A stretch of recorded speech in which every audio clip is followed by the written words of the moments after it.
Dearborn, Steve, Franklin, and the following counties in Kentucky.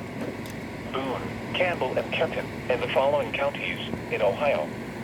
Brown, Butler, Claremont, Clinton, Hamilton, Highland, and Warren.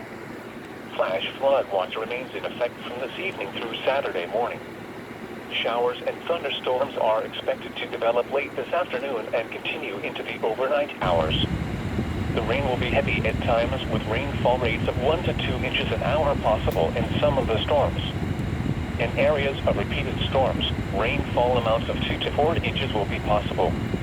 People in the watch area should keep an eye on the weather and be prepared for immediate action should heavy rains and flooding occur or a flash flood warning be issued. Avoid low-lying areas and be careful when approaching highway dips and underpasses.